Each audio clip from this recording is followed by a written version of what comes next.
తమ్ముళ్ళు అక్క చెల్లెలందరూ ఒక విషయాన్ని ముఖ్యంగా మీరందరూ గమనించాలన్నా. ఈ చిన్న వీడియో మీకు ఎందుకు షేర్ చేస్తున్నానంటే అన్న, మన జగన్మోహన్ రెడ్డి గారు, మన గౌరవ సీఎం గారు మనందరూ రాష్ట్ర ప్రజల కోసం ఎంత శ్రమిస్తున్నారో మనకందరికీ తెలుసు. ఎన్ని పథకాలు ఆయన తెచ్చారో మనకందరికీ తెలుసు.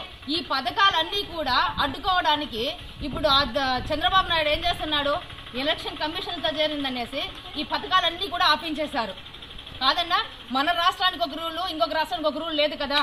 అన్ని రాష్ట్రాలకు ఒకటే రూలే కదా. ఎలక్షన్ కమిషన్ అంటే ఎలా పనిచేయాలి, అన్ని రాష్ట్రాలకు ఏ మాత్రము ఇది లేకుండా అందరినీ సమానంగా చూశారు. కానీ ఇక్కడ మాత్రం ఏం చేస్తున్నారు, ఈ చంద్రబాబు నాయుడు మాట, ఈ నిమ్మగడ్డ రమేష్ మాట వినేసిందనేసి వచ్చే లబ్ధంతా కూడా ఆపించేశారు. ముసలి వాళ్ళు అందరూ చూశారు, అన్నదమ్ములు అందరూ చూశారు ఎంత శ్రమించి ఎంతమంది ఎన్ని విధాలుగా వడదెబ్బతో ఇబ్బంది పడ్డారో. అలాంటి వాళ్ళ పెన్షన్లు ఆపించేశాడు, చేయూతులు ఆపించేశాడు. ఇప్పుడు బళ్ళు తెరిచే టైం, స్కూల్ తెరుస్తున్నారు.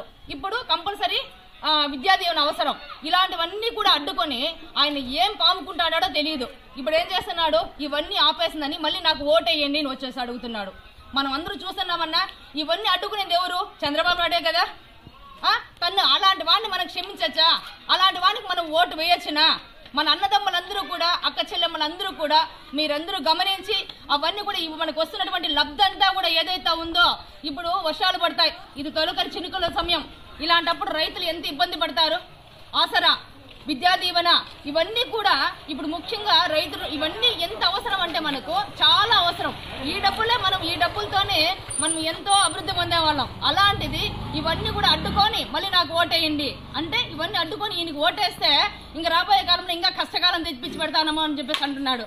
దయచేసి అన్నదమ్ములందరూ కూడా ఒకసారి ఆలోచించిందని, అక్క చెల్లెమ్మలందరూ కూడా ఆలోచించి, ఇప్పుడు మనం ఎంత కష్టపడుతున్నామో, మన రైతులు ఎంత కష్టపడుతున్నారో, మన అవ్వాతాత ఎంత కష్టపడుతున్నారో, మన బిడ్డలకు వచ్చే విద్యా దీవెన ఇవన్నీ కూడా అడ్డుకుంటున్నటువంటి చంద్రబాబు నాయుడు గారిని మనం క్షమించేది లేదు.